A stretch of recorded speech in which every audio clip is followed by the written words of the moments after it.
ಏನಪ್ಪ ಏನು ಅಂತ ಹೇಳಿ ಕನ್ಫ್ಯೂಸನ್ ಬಂದೆ. ಒಳಗಡೆ ಬಂದಾಗ ಸ್ವಲ್ಪ ಫಸ್ಟ್ ಸ್ಟಾರ್ಟಿಂಗಲ್ಲಿ ಸ್ವಲ್ಪ ಹೊತ್ತು ಅರ್ಥ ಆಗಲಿಲ್ಲ, ಏನಪ್ಪ ಮೂವಿ ಈ ಥರ ಇದೆ ಅಂತೇಳಿ.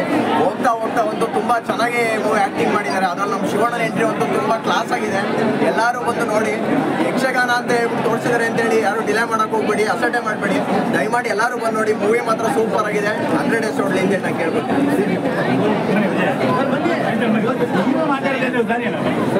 ಚಂದ್ರಹಾಸ 100 ಡೇಸ್ ನೋಡಲಿ. ಚಲನಚಿತ್ರದ ಹೀರೋವಾದ ಶಕ್ತಿಯವರಿಗೆ ಜಯವಾಗಲಿ. ನಮ್ಮ ನವೀನ್ ಅವರು ವೀರ ಅವರಿಗೂ ಜಯವಾಗಲಿ. ನಾಯಕರಿಗೆ ಆರೋಗ್ಯ ಮಾಡಿದರೆ ಅವರಿಗೂ ಕೂಡ ಜಯವಾಗಲಿ. ನಮ್ಮ ಯಕ್ಷಗಾನ ಗೆಲ್ಲುವೆ, ಯಕ್ಷಗಾನ ಗೆಲ್ಲುವೆ. ಎಸ್ ಸರ್, ಹೇಳಿ ಸರ್, ಹೇಗನ್ನಿಸ್ತು ಮೂವಿ? ವಿಭಿನ್ನವಾದ ಎಲ್ಲಕ್ಕಿಂತ ಸಿನಿಮಾದ ಮೇಕಿಂಗ್ ತುಂಬ ಚೆನ್ನಾಗಿದೆ.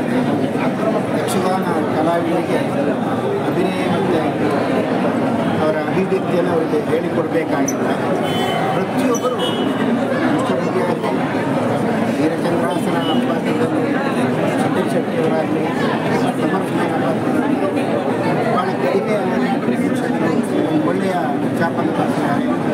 ಇದರಲ್ಲಿ ಏನಾಗಬೇಕಾಗಿದೆ ಅಂತಂದರೆ, ಈ ಸಿನಿಮಾವನ್ನು ನೋಡುವುದರಿಂದ ಮಾತ್ರ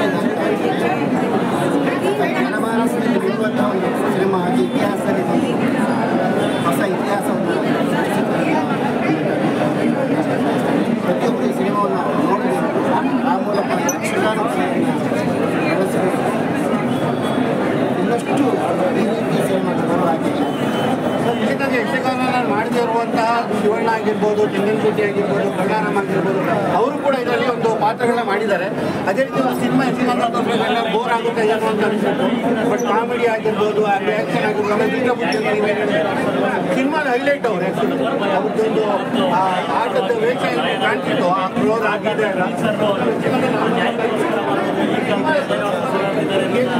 ಆಟ ನೋಡಿದವರು ಇಷ್ಟಬುದ್ಧಿ ಮಾಡಿದವರು ಯಕ್ಷಗಾನದ ಎರಡನೇ ವೇಷಧಾರಿ ಪ್ರಮುಖ ವೇಷಧಾರಿ ಯಕ್ಷಗಾನದಲ್ಲಿ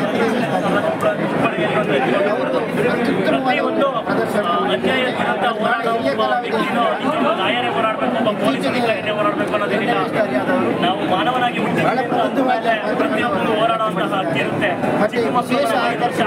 ಮಕ್ಕಳ ಮೇಲೆ ಅತ್ಯಾಚಾರ ಮುಂದೆ ಯಾವುದೇ ಕಾಲದಲ್ಲಿ ನಡೀತಾ ಇಲ್ಲ. ರಾಜ್ಕುಮಾರ್ ಎಲ್ಲ ಪಾತ್ರ ಮಾಡಿದ್ರೆ